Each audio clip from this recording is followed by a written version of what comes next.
akhir tahun 2019, seluruh dunia telah digemparkan dengan satu wabak yang berbahaya sehingga boleh merenggut nyawa, iaitu wabak COVID-19 yang mula dikesan di Wuhan, China.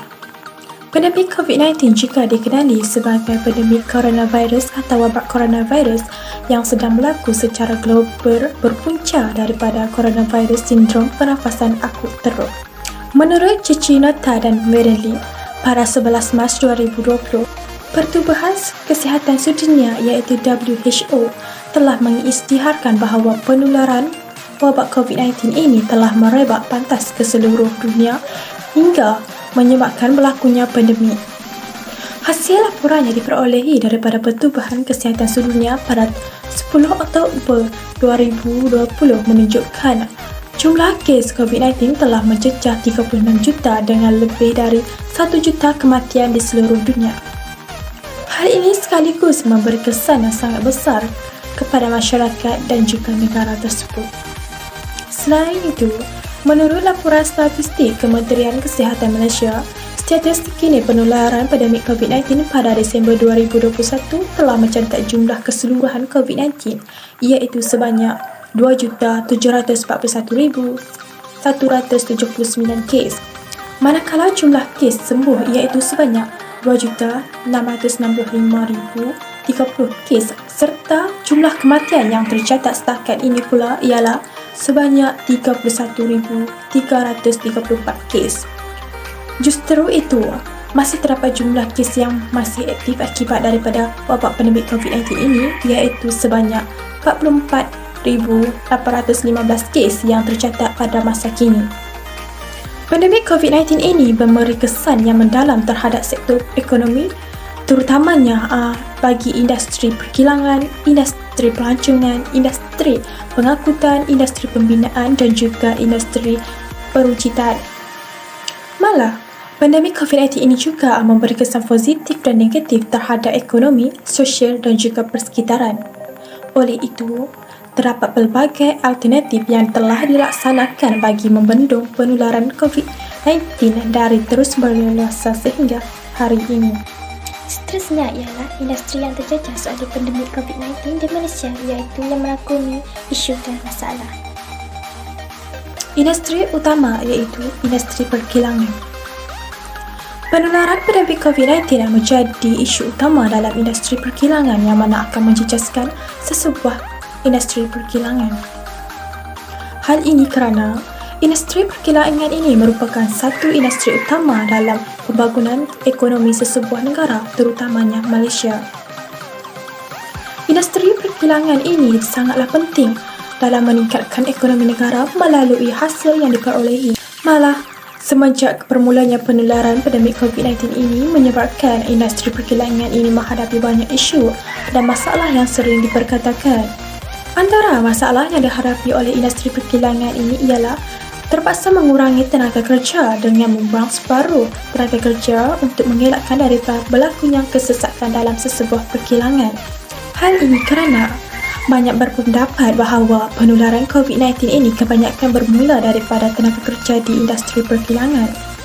Ini mencetuskan berlakunya pelbagai perbahasan daripada pihak sehingga pihak industri perkilangan terpaksa membuang tenaga kerja yang tidak bersalah untuk membendung isu dan masalah yang dihadapi kesan daripada pandemik COVID-19.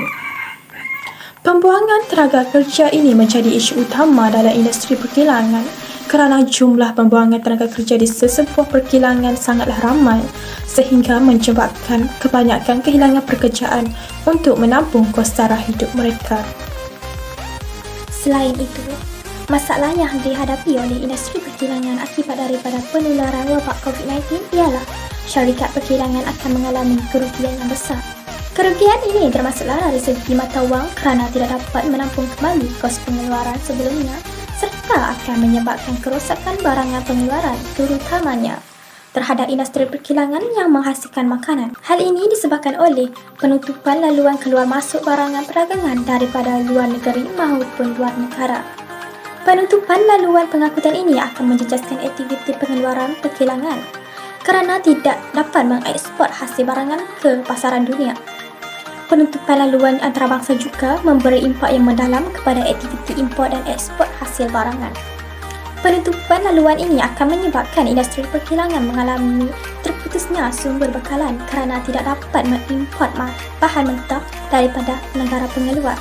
Hal ini kerana sumber bahan mentah semakin hari semakin berkurangan kerana stok yang disimpan sudah mula kehabisan. Sumber bahan mentah ini sangat penting kepada sesebuah industri perkilangan kerana ia menjadi bahan utama untuk menghasilkan sesuatu produk atau barangan. Akhir sekali ialah penutupan industri perkilangan. Industri ini sering diperkatakan menjadi punca utama penularan COVID-19 yang semakin berleluasa pada hari ini kerana kebanyakan kes yang sering aktif merupakan kes yang bermula dari industri perkilangan. Hal ini kerana jumlah pekerja dalam industri perkilangan sangat ramai dan berkemungkinan mudah untuk dijangkiti wabak pandemik COVID-19 kerana setiap kawasan yang disentuh oleh pesakit COVID-19 akan menyebabkan ramai pekerja menanggung risiko yang berbahaya. Perkilangan yang sering terkena wabak pandemik COVID-19 ini haruslah ditutup buat sementara waktu untuk tujuan pemulihan bagi menjamin keselamatan para pekerja. Namun, isu ini ditolak oleh setengah jabatan kerana sektor perkilangan ini ialah menjadi salah satu sumber peningkatan ekonomi sesebuah negara. Jikalau sektor perkilangan ini ditutup, akan menyebabkan ekonomi Malaysia merosot dengan teruk kerana tidak dapat menampung kos pengeluaran serta perubatan kepada para pesakit yang terjejas akibat pandemik COVID-19. Penutupan perkilangan ini juga bukan sahaja menjejaskan ekonomi negara, malah ia akan menjejaskan pendapatan harian masyarakat setempat kerana tidak dapat bekerja bagi menampung perbelanjaan harian mereka. Assalamualaikum, nama saya Nur Azimah binti Muhammad Khair, nombor metrik 277641. Seterusnya saya akan menerangkan tentang industri pelancongan. Industri pelancongan dikatakan adalah industri utama yang telah terjejas disebabkan oleh pandemik COVID-19. Hal ini kerana industri ini merupakan industri utama yang menyumbangkan kepada pendapatan negara. Menurut Azli Halim 2021, sektor pelancongan adalah sektor paling awal teruk terjejas. Penyebaran wabak COVID-19 ini telah menyebabkan negara mengalami kerugian sebanyak 100 bilion disebabkan oleh penutupan dalam sektor pelancongan. Hal ini juga menyebabkan masyarakat menjadi semakin bimbang terhadap peningkatan kes baharu yang juga menyebabkan sektor pelancongan menjadi semakin terjejas. Seterusnya kita dapat lihat melalui carta jumlah pelancong domestik di Malaysia dari tahun 2008 hingga 2020. Kita dapat lihat perbezaan daripada 2019 dan 2020 iaitu mengalami penurunan. Pada 2019 iaitu sebanyak 103.2 telah mengalami penurunan iaitu 40.4 pada tahun 2020. Perkara ini berlaku disebabkan oleh Perintah Kawalan Pergerakan PKP yang telah dilaksanakan pada 18 Mac 2020 sebagai usaha untuk membendung penularan wabak COVID-19. Oleh sebab itu, sektor pelancongan ini telah semakin merosot dan terjejas. Sektor pelancongan yang merosot telah menyebabkan peniaga terpaksa menanggung hutang yang tinggi. Hal ini kerana sewa ke atas tempat jualan juga tinggi dan tiada pulangan yang dapat ditampung akibat ketiadaan pelancong. Terdapat juga beberapa hotel yang terpaksa menutup operasi dan gulung tikar. Hal ini juga menyebabkan banyak pekerja telah diberhentikan. Hal ini telah menyebabkan kes pengangguran telah menjadi semakin meningkat. Perkara ini dapat dilihat dalam laporan statistik tenaga buruh 2020 yang berlaku kenaikan kadar pengangguran pada suku tahun pertama iaitu sebanyak 3.9% berbanding 3.3% pada tahun 2019. Industri yang ketiga ialah industri pengangkutan.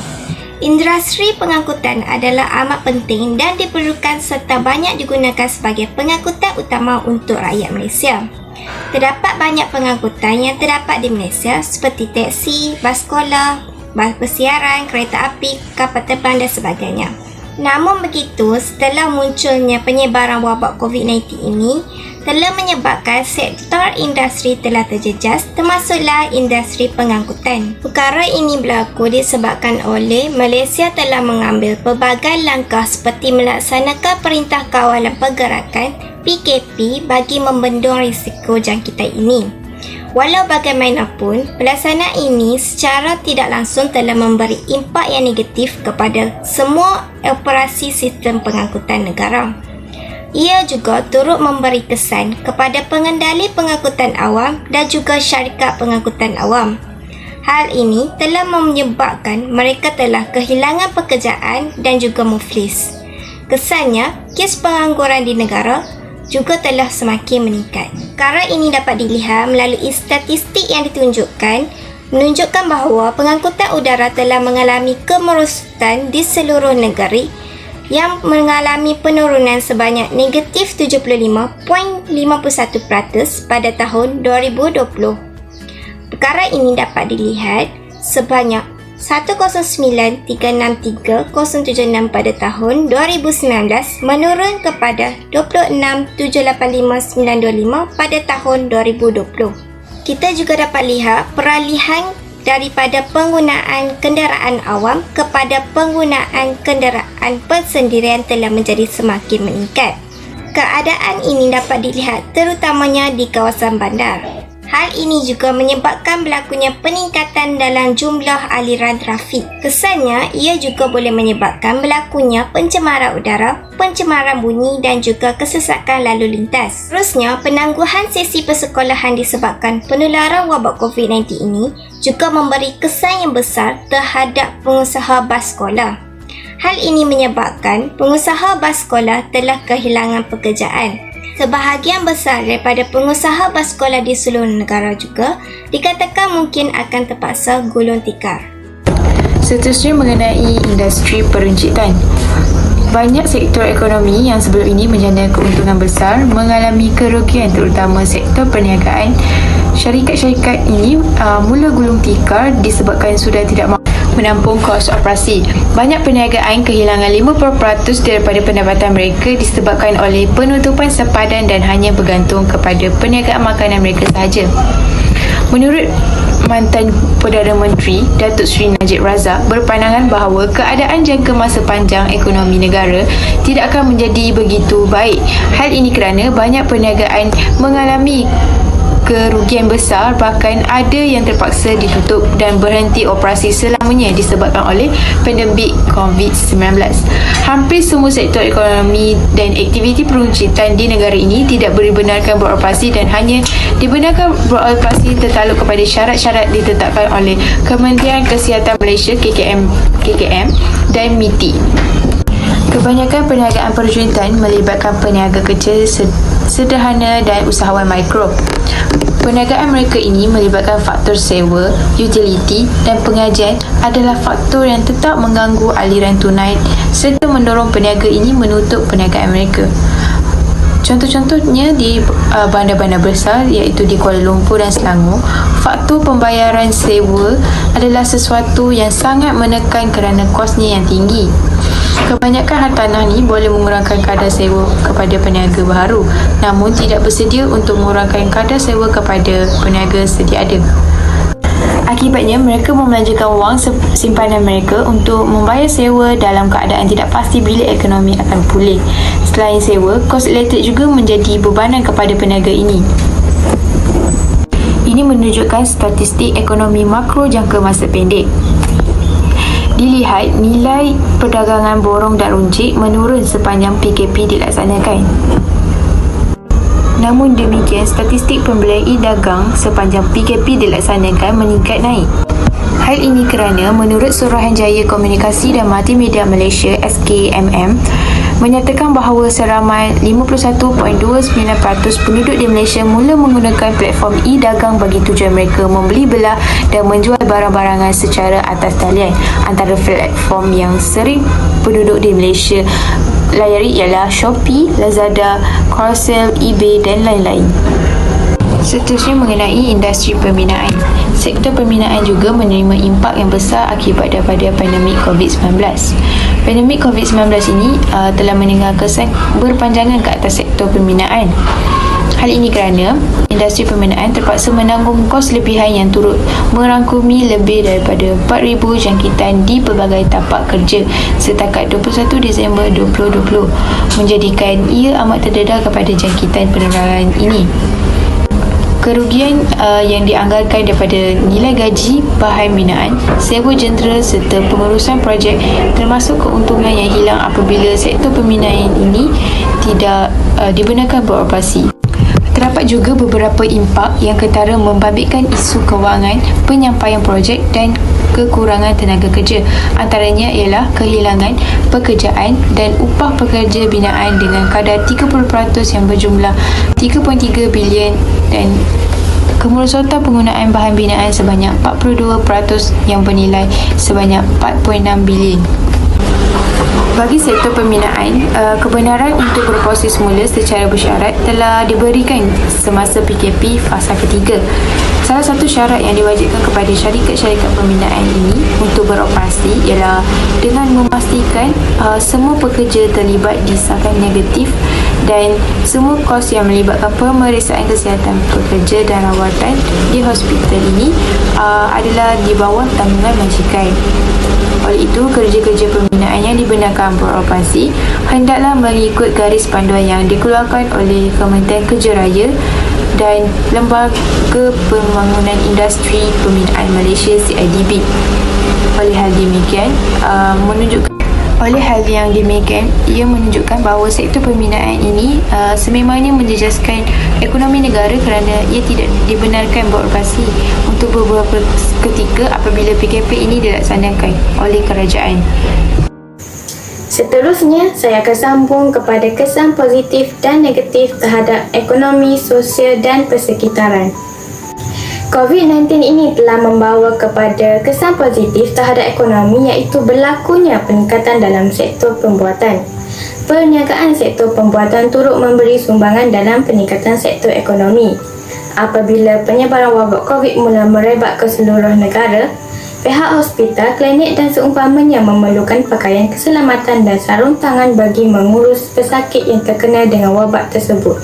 Serta kerajaan juga telah mengeluarkan arahan bahawa pemakaian pelitup muka adalah wajib bagi semua masyarakat jika berada di luar dari kawasan rumah.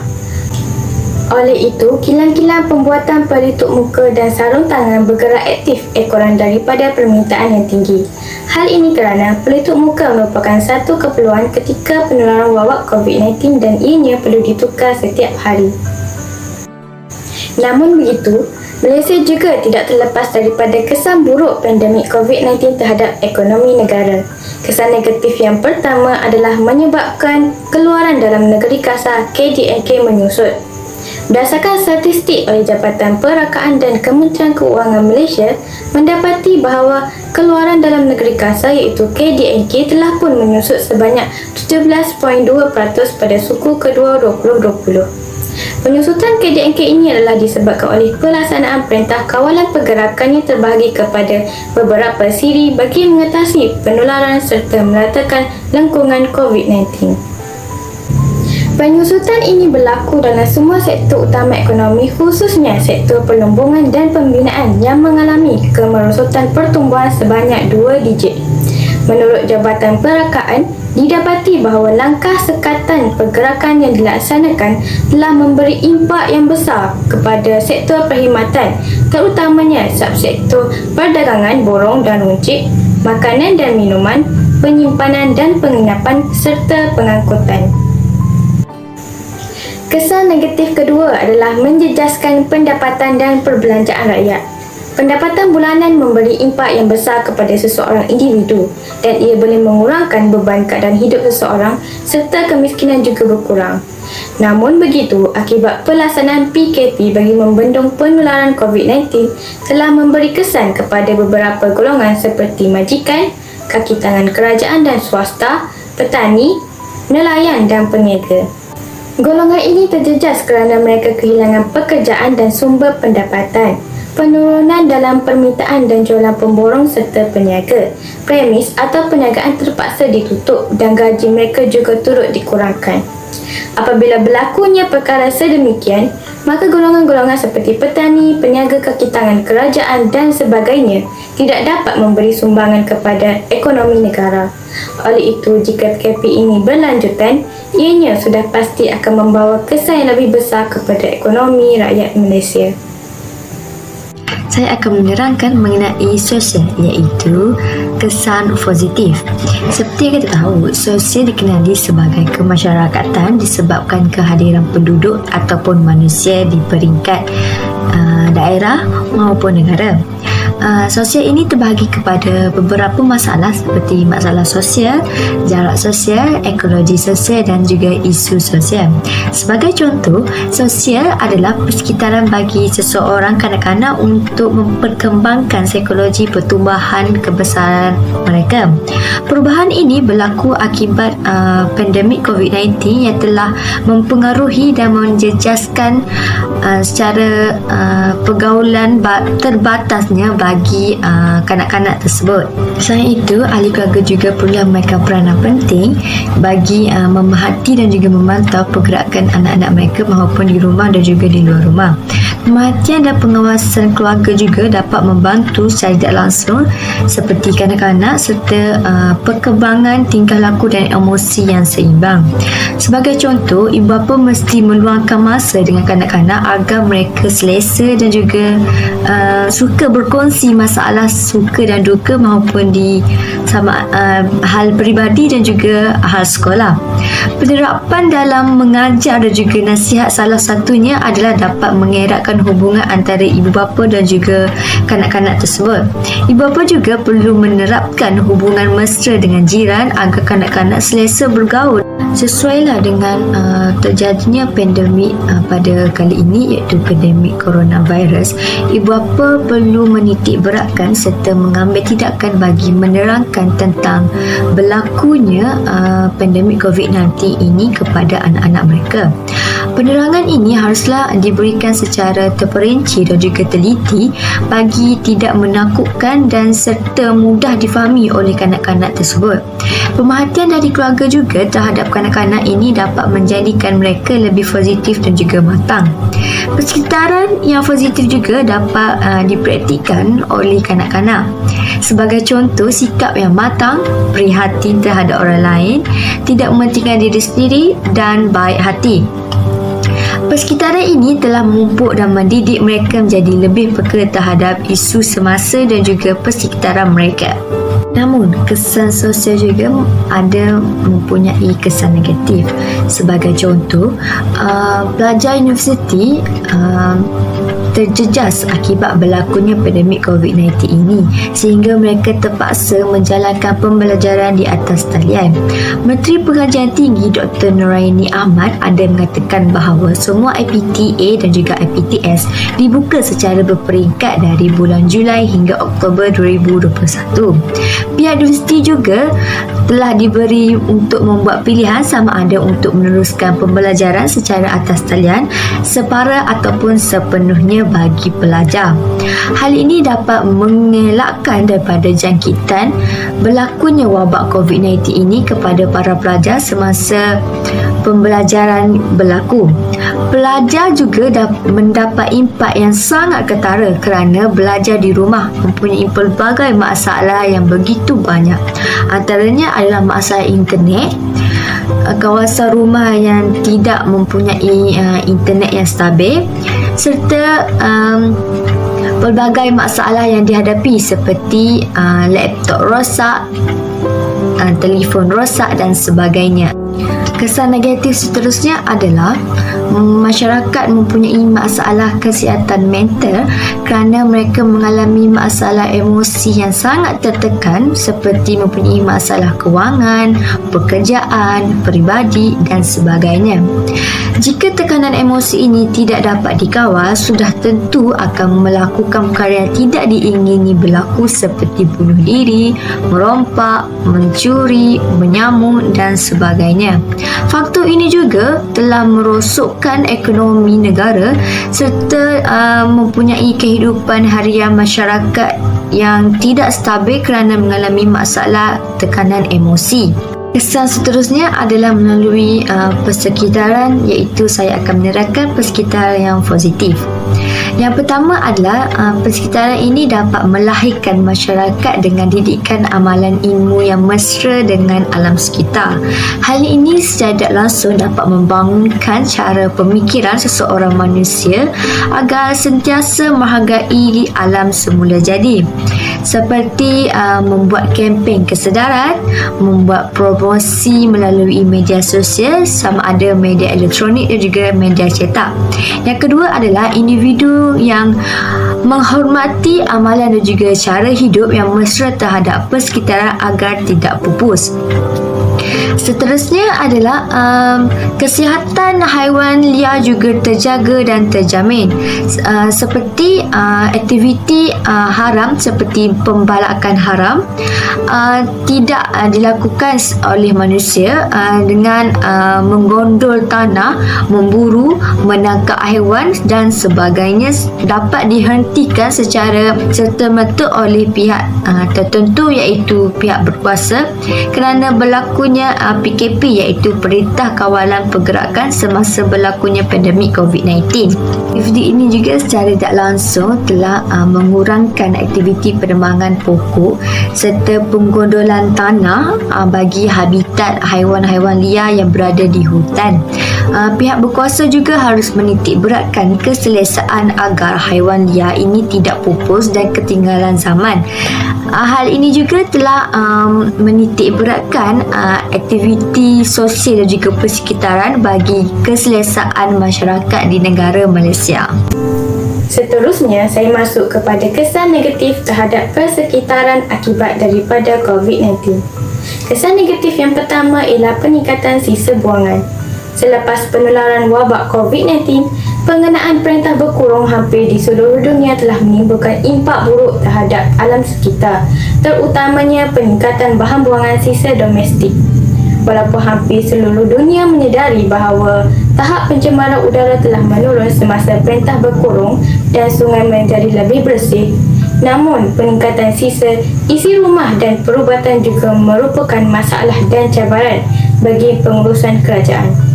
Lebih penting lagi, pelaksanaan dasar kuarantin di seluruh dunia telah merangsang permintaan pengguna untuk membeli belah dalam talian serta memesan makanan.